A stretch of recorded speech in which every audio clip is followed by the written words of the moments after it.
Hello everyone, welcome you all and learn to teach with Dr. Pranoti Shrivastava. Hope you all are fine and safe and using no time and good things. Student, again मैं आप लोग के सामने functions of a teacher लेके आई हूँ जो कि social study, pedagogy और social study का part है, जो कि normally हम B.Ed के first year में पढ़ते हैं और ये जानने की कोशिश करेंगे कि pedagogy के जो teachers हैं, especially social study teacher, उनके क्या क्या function होते हैं, उनसे क्या expectation रखी जाती है, क्या क्या उनकी responsibilities होती हैं, किस किस तौर से लोग उनको उनके प्रति व्यू पॉइंट बनाते हैं, तो वो चीजें हम आज के वीडियो में इस टॉपिक में हम कवर करेंगे। तो इसका एक पार्ट मैंने आप लोग के लिए पब्लिक कर दिया है। अब आज मैं आपको लेके आई हूँ जिसमें हम बात करेंगे फंक्शंस ऑफ अ टीचर। तो चलिए आज की वीडियो स्टार्ट करते हैं। तो स्टूडेंट, विदाउट वेस्टिंग टाइम सबसे पहले हम बात कर लेते हैं शिक्षक और उसके क्या कार्य होते हैं। जब हम पेडोलॉजी की बात करते हैं, पेडोलॉजी टीचर यानी कि वो कोई एक सब्जेक्ट को होल्ड करता है। तो जब हम यहाँ पे सोशल स्टडी के टीचर की बात करते हैं तो सोशल स्टडी के टीचर्स को क्या क्या फंक्शनिंग करनी चाहिए वो हम बात कर लेते हैं। तो यहाँ पे जो बताया गया है उसके अकॉर्डिंग सबसे पहला जो कार्य होता है टीचर का वो प्लानिंग होती है। प्लानिंग भी तीन वे में हो सकती है, long, medium and short term planning.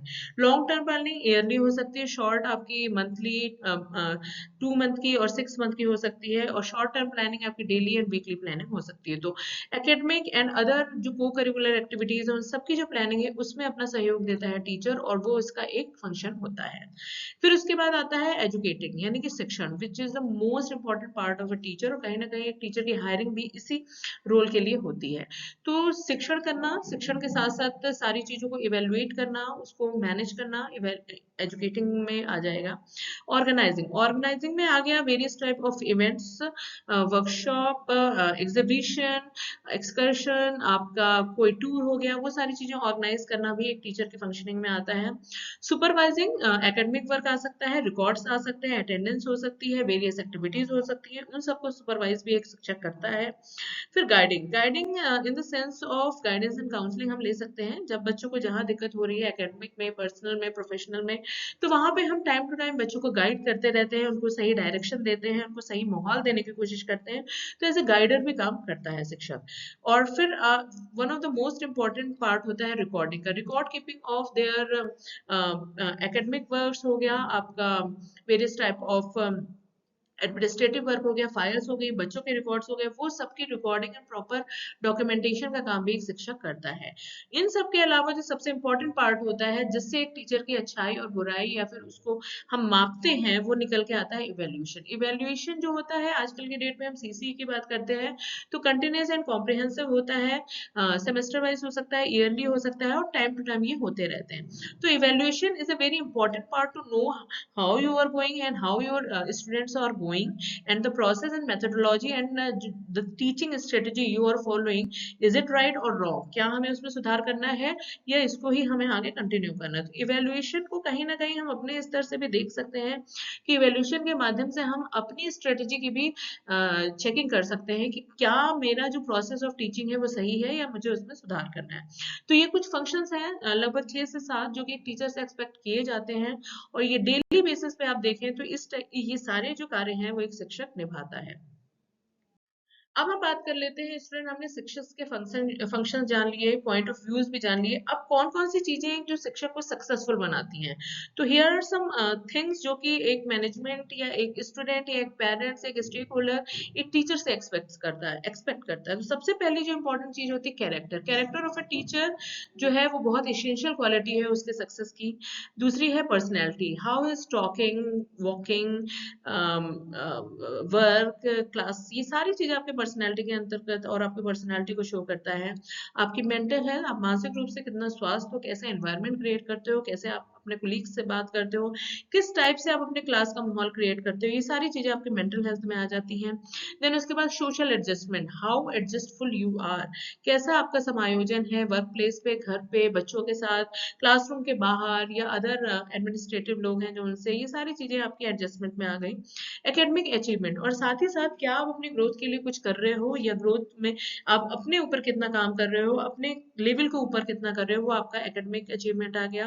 Professional efficiency, आपको जिस चीज के लिए हायर किया गया है उसमें आप कितने इफेक्टिव हो, उसमें कहाँ तक आप इफिशियंसी शो कर रहे हो, वो भी आपका आ गया अपना professional efficiency. Next is physical health, जब हम मेंटल हेल्थ की बात करते हो तो साथ ही साथ हम फिजिकल हेल्थ की भी बात करते हैं, और आज की डेट में अगर हम बात करें तो स्टूडेंट के साथ साथ हम इस टीचर की भी फिजिकल हेल्थ को हमें ध्यान रखना चाहिए, उनको मेंटल पीस देना चाहिए, जिस टाइप का वो एनवायरनमेंट चाह रहे हैं वो एनवायरनमेंट प्रोवाइड करना चाहिए, ताकि वो बच्चों में भी उस हिसाब का प्रोडक्शन दे पाए और एक अच्छा रिजल्ट हमारे सामने रख पाए। तो ये कुछ एसेंशियल क्वालिटीज हैं जो कि एक सक्सेसफुल टीचर को बनाती है या उससे एक्सपेक्ट की जाती है। क्वालिटीज को समझने के बाद भी स्टूडेंट, अब कुछ प्रॉब्लम्स जो है वो आप आए दिन आप देख सकते हो टीचर जो है वो फेस करता है, और अगर आपने इन प्रॉब्लम्स पे कंट्रोल करना सीख लिया, यानी कि आप इनको इग्नोर करना सीख लिए या इन पे आप कह सकते हो इस पे कंट्रोलिंग अगर आ गई, तो आप एक सक्सेसफुल टीचर बन सकते हो। तो सबसे पहली जो चीज है, फीलिंग ऑफ फ्रस्ट्रेशन। आम तौर पे बहुत ज्यादा आजकल के डेट में हमें देखने को मिलती है, कोई किसी का फेवरेट होता है, कोई किसी को ज्यादा पसंद करता है, बट फ्रस्ट्रेशन होना लाजमी है। तो जब आप इन सब चीजों से ऊपर उठ जाते हो तो ये आपके लिए प्रॉब्लम की कैटेगरी में नहीं आती है। Next is feeling of rejection. कभी भी आप ये मत सोचो कि आपको रिजेक्ट किया जाएगा। आप अपने काम को बेहतर करो और अच्छे ढंग से करो। जब आपका रिजल्ट अच्छा होगा, जब आपका फीडबैक अच्छा होगा, तो नो डाउट आपको कोई रिजेक्ट कर ही नहीं सकता है। Rivalry and jealousy. Rivalry and jealousy हो सकती है, टीम होती है, टीम में अलग अलग मतभेद हो सकता है, तो लोग एक दूसरे से जेलसी भी फील कर सकते हैं। बट बीइंग अ टीचर, जब हमारा काम बच्चों को पढ़ाना है, एक समाज की जो जनरेशन है उसको नॉलेजेबल बनाना है, तो हमें ये जेलसी एंड राइवलरी को अपने आगे नहीं आने देना है। फीलिंग ऑफ इनसिक्योरिटी, जैसे कि हमने रिजेक्शन की बात करी, वैसे इनसिक्योरिटी भी लोगों को हो सकती है अपने जॉब को लेके। बट अगेन मैं तो यही कहूंगी कि it's not a part of our thing being a teacher. हमें इन सब चीजों पे सोचना ही नहीं चाहिए। ग्रुपिज्म। ग्रुपिज्म यानी कि समूह बन जाता है लोगों का, हमें उस चीज से भी दूर रहना चाहिए, क्योंकि मेन जो पर्पस हो जाता है एक दूसरे की बुराई करना, और फिर इसमें कहीं ना कहीं हम अपना टाइम को ही किल करते हैं। तो ग्रुपिज्म से हमें दूर रहना है। Right mind rather than duty mind. Duty mind करो, बट ड्यूटी माइंड का मतलब एकदम ये नहीं कि आप अपने आंख बंद करके सिर्फ काम करते रहो। You have to find out what is right for you, what is कितनी कितना प्रोडक्शन आप दे पा रहे हो, मतलब जितना आप, क्या आपको उतनी सैलरी मिल रही है जितना आप काम कर रहे हो, तो what is right for you, वो राइट माइंड आपका होना चाहिए। ऐसा नहीं कि आपको काम करने को दिया गया है तो आप सिर्फ काम करने के लिए बने हो। काम आपको करना है, बट क्या सही है क्या गलत है वो भी आपका निर्णय आप पे होना चाहिए। And problem teacher. कुछ टीचर्स होते हैं जो कि प्रॉब्लम क्रिएट करते हैं, वो एडजस्ट नहीं कर पाते हैं, तो हमें इस सिचुएशन में उन्हें इग्नोर करना चाहिए। उनसे हम जितनी दूरी बनाकर रखें वो हमारे लिए ही भलाई का काम होगा। तो ये कुछ चीजें थी जो कि being a social study teacher या नॉर्मली पेडोलॉजी टीचर हमें याद रखना चाहिए, ध्यान रखना चाहिए, जो कि कहीं ना कहीं हमारे प्रोफेशनल ग्रोथ में हेल्प कर सकती हैं।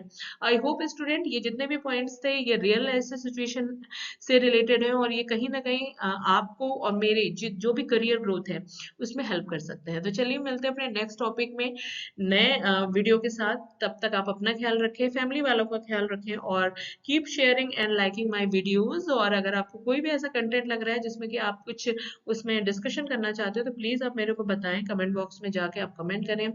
मैं जरूर आपके लिए कुछ एक अच्छा डिस्कशन लेके आना चाहूंगी। Till then you take care yourself, bye.